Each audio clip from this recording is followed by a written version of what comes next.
Hello library professionals, welcome back to our channel library academy. Guys, आज का जो हमारा सेशन होने वाला है वो है ALA पे। ALA stands for American library association. Guys, आज का जो हमारा सेशन है कंप्लीट थ्योरी सेशन रहेगा। इसमें हम ALA से रिलेटेड जितने भी एस्पेक्ट हैं सबको कवर करेंगे और आई एम श्योर, मैं इस चीज़ की गारंटी देता हूँ कि आप यहाँ से कुछ ना कुछ नया आज सीख के जाएंगे ज़रूर इस टॉपिक में से। तो आज के सेशन में हम देखेंगे, एक इंट्रोडक्शन देखेंगे। ALA का एक ब्रीफ इंट्रोडक्शन है। उसके बाद इसके ऑब्जेक्टिव्स क्या क्या हैं ALA के, हर एसोसिएशंस की तरह ALA के क्या अलग ऑब्जेक्टिव्स हैं उनको देखेंगे। देन इसका ऑर्गेनाइजेशनल स्ट्रक्चर देखेंगे, जो ये ALA बना है किस तरीके से बना हुआ है, किन किन कौन कौन इसमें शामिल है वो देखेंगे।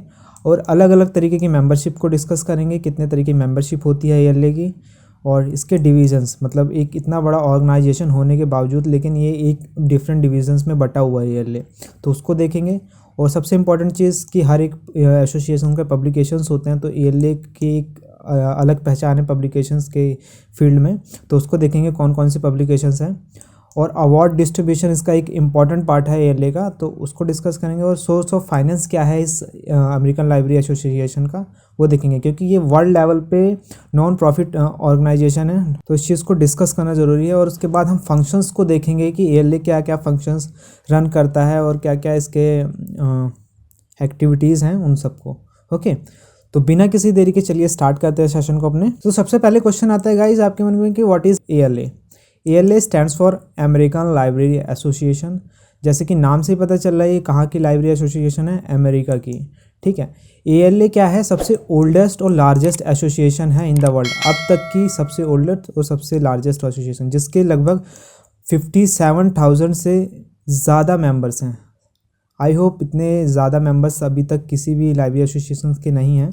और इसके अलावा ये जो एसोसिएशन कब बनी थी गाइज, 6 अक्टूबर 1876 में। ओके, हेडक्वार्टर कहाँ पर है, शिकागो में है, शिकागो USA में। ओके, फाउंडिंग मेंबर्स कौन थे गाइज इसके, Justin Windsor, CA cutter, Samuel S green, M Melville Dewey, ये सब कौन थे इसके फाउंडिंग मेंबर्स। ठीक है, ये सिर्फ इंपॉर्टेंट फाउंडिंग मेंबर्स हैं, इसके अलावा भी बहुत सारे फाउंडिंग मेंबर्स हैं लेकिन उनको नहीं किया, लेकिन ये जाने माने एमिनेंट पर्सनालिटीज़ हैं लाइब्रेरी साइंस के फील्ड में, तो सिर्फ इन्हीं को डिस्कस करेंगे इसमें।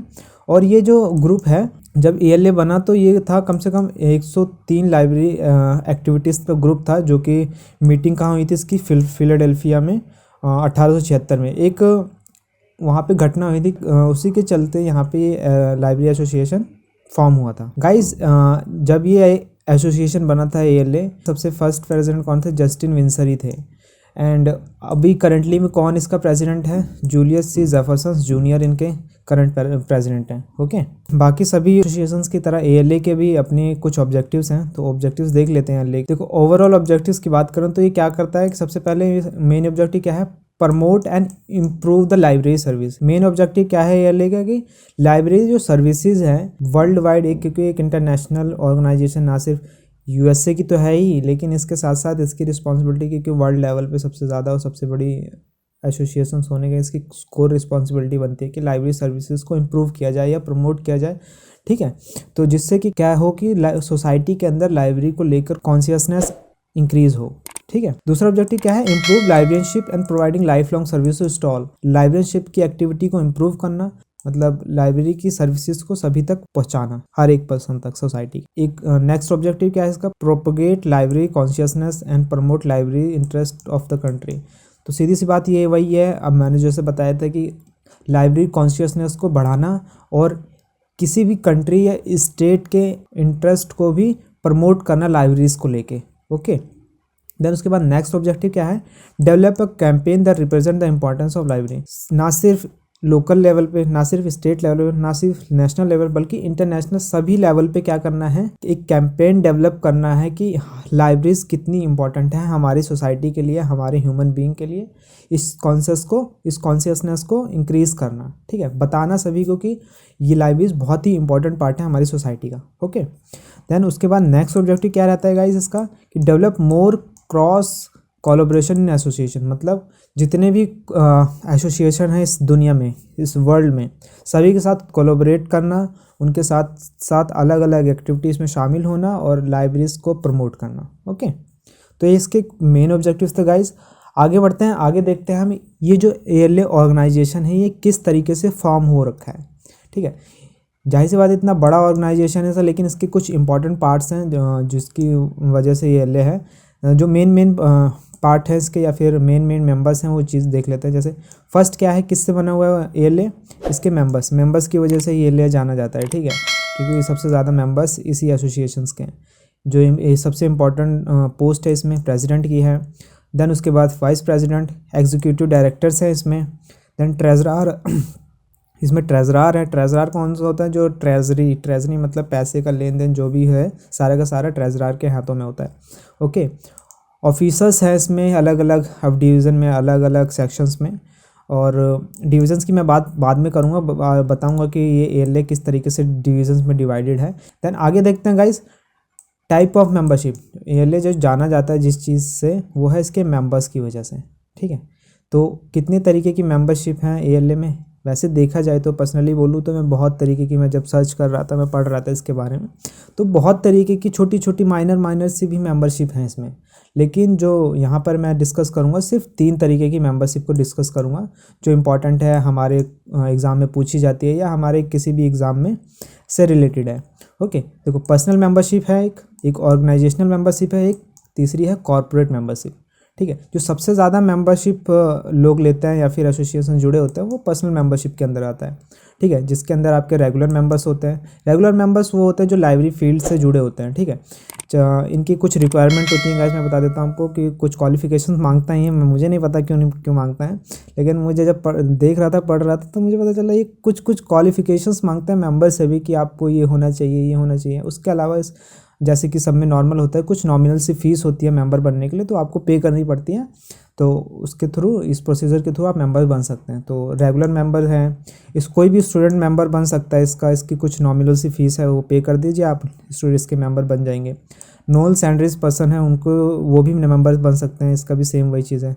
रिटायर्ड मेंबर्स होते हैं जो किसी भी सर्विसेज में या लाइब्रेरी साइंस की फील्ड में रिटायर्ड पर्सनस होते हैं, वो भी मेंबर्स होते हैं। ठीक है, एसोसिएट्स होते हैं या ट्रेजरर होते हैं या फंडर्स होते हैं, वो सभी इसके मेंबर्स होते हैं। देन गाइस एक चीज़ है, ऑनररी मेंबर्स होते हैं जो लाइब्रेरी साइंस के फील्ड में जो अपना महत्वपूर्ण योगदान देते हैं। देन उसके बाद स्पेशल मेंबर की भी एक अलग कैटेगरी होती है। स्पेशल मेंबर्स कौन होते हैं, ये पैट्रॉन्स होते हैं ALA के। ठीक है, देन उसके बाद कोई भी, ये तो पर्सन्स की बात हो गई, कोई भी लोग आके इसका मेंबर बन सकता है। लेकिन ऑर्गेनाइजेशन और कॉर्पोरेट मेंबरशिप भी है इसमें। ऑर्गेनाइजेशन मतलब कोई भी एसोसिएशन, कोई भी इंस्टीट्यूशन, ऑर्गेनाइजेशन आके इसका मेंबर बन सकता है। इसके कुछ प्रोसीजर्स है, कुछ पेपर वर्क्स होते हैं और कुछ नॉमिनल सी फीस लगती है। देन उसके बाद इसके मेंबर बन के वो इसकी एक्टिविटीज़ या फिर इसके बेनिफिट ले सकते हैं। ओके, देन उसके बाद गाइज है इसके डिवीज़न। मैंने बोला था ना इतनी बड़ी ऑर्गेनाइजेशन है तो ये कैसे एक सिंगल यूनिट से वर्क नहीं कर सकती, इसलिए क्या है ALA कई सारी डिविजन्स में डिवाइडेड है।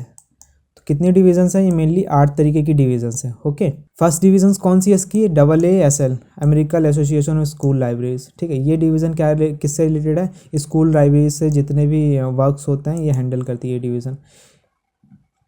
दूसरी डिवीज़न क्या है, ALSC, association for library services.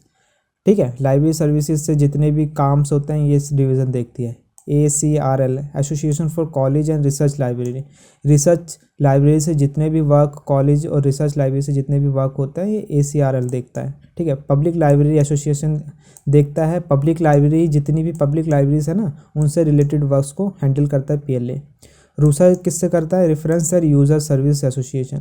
ठीक है, जो रेफरेंस सर्विसेज है और यूज़र सर्विसेज है ना उसकी हेल्प्स के लिए ये रूसा डिवीज़न काम करता है। ओके, उसी तरीके से UL है, यल्सा है और कोर है। ओके, तो ये समझ लिए मोटा मोटा आपकी ये जो डिवीज़न्स है ये सारे काम करते हैं किसके लिए, ALA के लिए।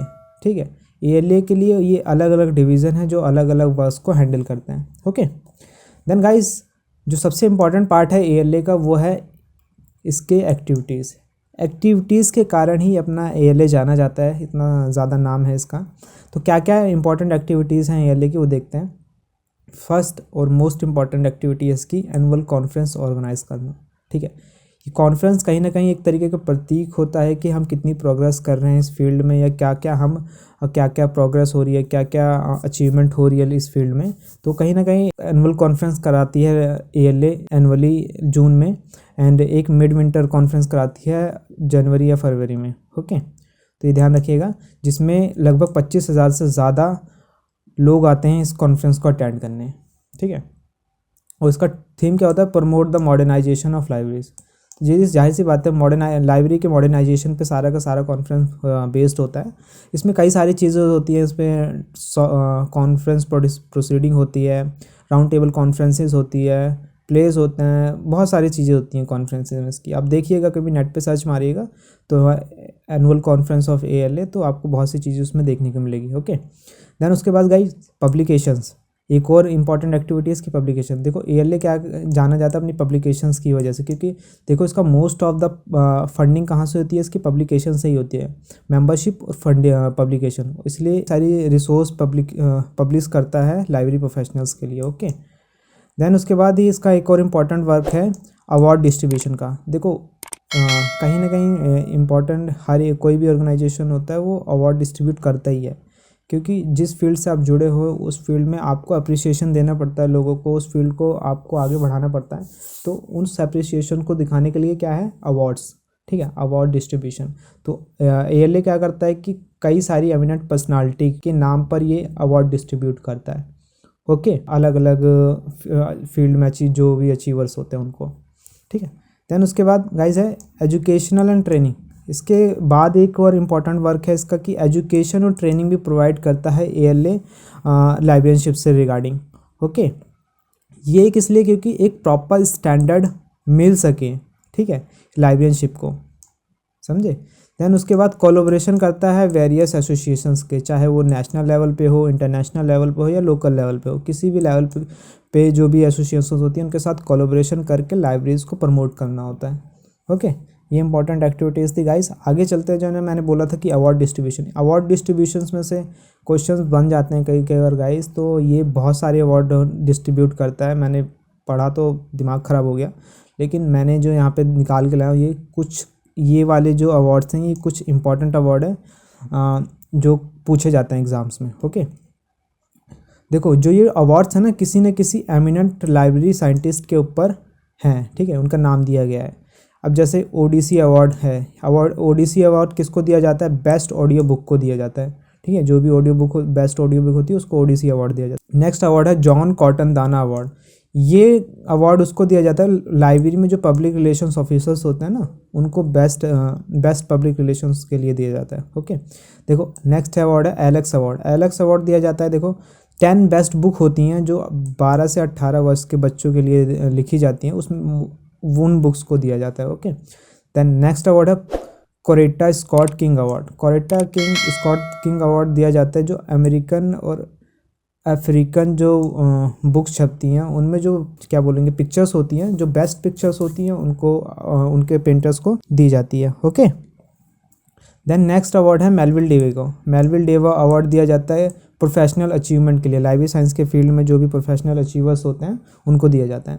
देन नेक्स्ट अवार्ड है E.P. Dutton John मैक्रे award. ये दिया जाता है जो भी कल्चरली डिप्राइव्ड चिल्ड्रंस होता है ना, उनसे रिलेटेड लिटरेचर के फील्ड में दिया जाता है। ठीक है, जो बेस्ट लिटरेचर होता है कल्चरली डिप्राइव्ड चिल्ड्रन के ऊपर उनको। ठीक है, और नेक्स्ट अवार्ड है मार्गरेट मन अवार्ड दिया जाता है उन लोगों को जो कैटलॉगिंग और क्लासिफिकेशंस में कुछ अचीव करते हैं, नया कुछ निकाल के लाते हैं, जो अचीवर्स होते हैं उनको। Okay, then Virginia Hamilton award है, ये lifetime achievement important award है। तो कुल मिला के गाइस ये 7 से 8 कुछ इंपॉर्टेंट अवार्ड्स हैं जो अपने कंपटीशन एग्जाम में आते हैं या अपने एग्जामिनेशन से रिलेटेड हैं, तो ध्यान से देख लीजिएगा इसको।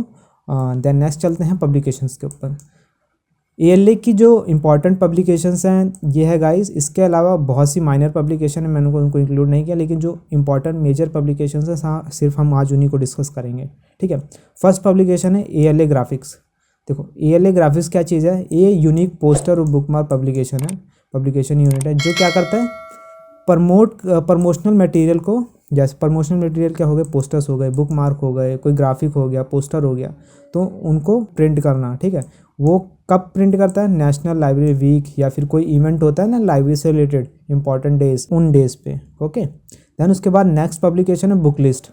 बुक लिस्ट पब्लिकेशन क्या है, बुक रिव्यू मैगजीन है, ठीक है, ALA की। इसमें क्या होता है कि बुक रिव्यूज़ होती हैं। देन उसके बाद है next American libraries is a magazine of ALA, ठीक है। जाहिर सी बात है क्या है, ये मैगजीन है ALA की ऑफिशियल, जो साल में 6 बार प्रिंट होती है।